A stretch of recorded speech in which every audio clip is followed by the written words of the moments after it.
This is WWF's UK Restoration Series. Stories to empower and inspire from the people who are restoring British meadows, rivers, uplands and oceans to help bring our world back to life.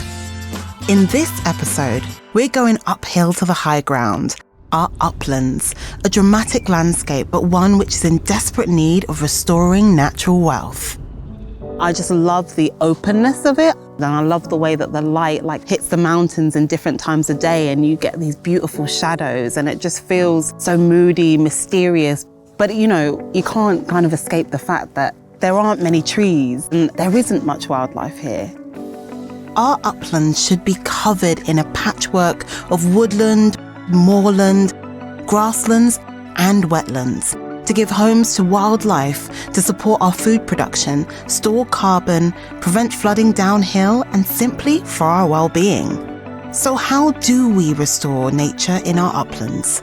I'm going up Ingleborough Mountain in Yorkshire to find some people who are making it happen. Sheep farming is an intrinsic part of life in our uplands. But for decades, farmers have been asked to produce more than the land can handle, and things have got out of balance. The Wild Ingleborough project is protecting and restoring some areas of the Dales from overgrazing by sheep, and there is a place that shows the dramatic difference this has made. This is limestone pavement and it kind of looks a bit like a lunar landscape, doesn't it? Yeah. But it really shouldn't look like that. All of the plant life, all the wildflowers and things like that have all been nibbled away. And when you compare it with this side of the wall where, there hasn't been sheep now for 30 years, you can really see a huge difference. And this gives us a little glimpse of how this landscape could look. Why does the uplands need restoring? Well, it's definitely wild in some ways, but what it lacks is wildlife. Over many, many centuries, the trees have been removed and it's been gone for a long time, really. But 30 years and you get all this nature back. And lots of ferns growing out the cracks in the limestone, a load of wildflowers and different grasses here. Just creates this mosaic of habitats. So you basically don't have to come in and do a whole load of rewilding. You just leave nature and let nature do its thing. That's exactly right. You really like this nature stuff. I do. I am actually a big geek. There's another way of creating this patchwork of habitats, using an unexpected volunteer workforce. I met a wild lady and her herd of cows who move around to make sure no area becomes overgrazed. First, we have to find the cows in this vast landscape and then lead them to the new grazing area. The trust builds between you, really. I mean, they have no reason to follow me through these landscapes, but they obviously seem to believe that something good will happen if they do. Good girl, good lad, steady now, steady, good girl, steady. With their grazing habits, they produce a grassland area of differing heights, which is perfect for invertebrates and small mammals. We definitely see a lot more flowers appearing throughout the year, and then we get the ground nesting birds. It's the starting point of that whole food chain. I love the fact that the cattle in these conservation grazing systems get to live a pretty free life, really. Yeah, found my new calling. Lapping it up. She's definitely laughing. Are you liking it? How did it feel for you to be around the cattle? No, I'm not gonna lie, I was really scared at first. The cows are so beautiful. Seeing the relationship that you have with them and how calm you are, I felt just kind of a different appreciation for cattle. So if our uplands are grazed differently, nature comes back without any more work from us. But sometimes, restoring nature requires a bit more work, as this guy who has already planted thousands of trees knows well.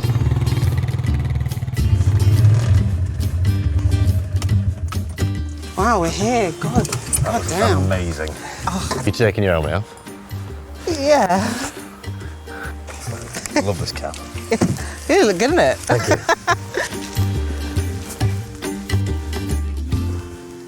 Right, now I'm going to find some tree stakes and yank them out of the ground. Love that for you, and I'll be right here supporting you. I'm just pulling out these old pre-existing tree stakes because these are all getting on to be a bit older and not needing stakes anymore. So how old are these trees at the moment? They're about 20 years old. Really? About the same age as me. Moving Yeah. into adulthood? Yeah, they're past adolescence now. Why were they planted here? Just to join up this little beck here with the woodland a touch further down, making a bit of a wildlife corridor for animals and birds. Caveman, Euella, steak. Okay, no. Adam is working on a huge project to create a continuous belt of forest across this mountain for wildlife to find food, mates, and homes, and to move around the landscape. This patchwork of habitats that's needed across our uplands is perfectly captured by a super cool little animal who hangs out in an unusual place. Finding them involves a big trek and some super attractive headgear. Thank you. You look fabulous, darling. Beautifully done. Oh God. All right. I'm concentrating on not dying.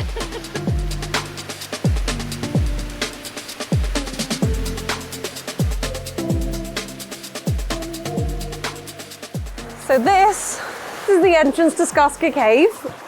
So if you wait here, I'm just going to pop in and have a look and see how many there are. I'll be back. Yeah, okay. I promise. I will definitely stay here. I don't think I can venture any further. I'm just going to chill here and, you know, keep the lookout. Okay, so I'm not brave enough yet to go into the deep, dark cave, so I'm letting Steph go and find these crazy tissue moths that spend the winter there.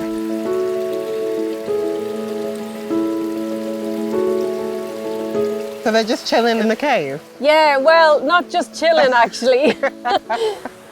They mate in there, and then the eggs actually get laid on the purging buckthorn tree.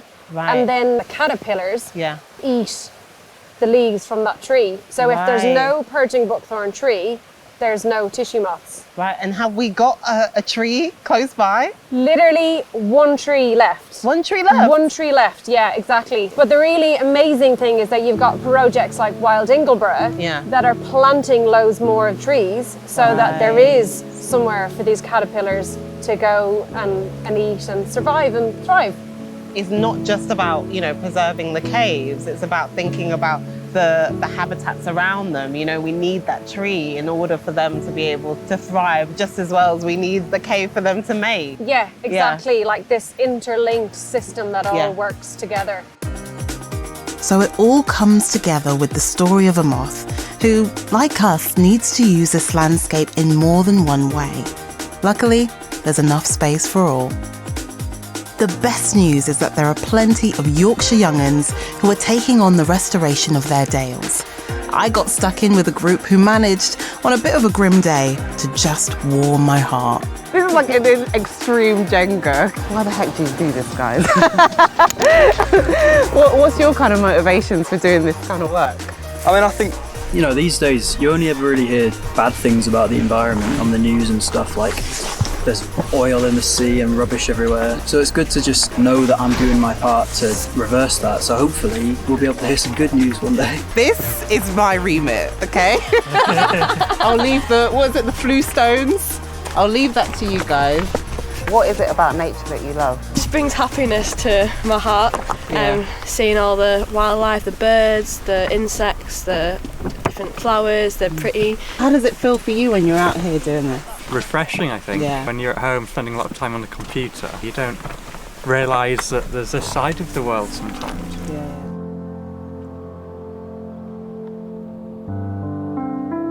Traditionally felt like, oh, nah, I'm okay, I won't bother. I'll leave the people that are really about that kind of like hiking life to come here.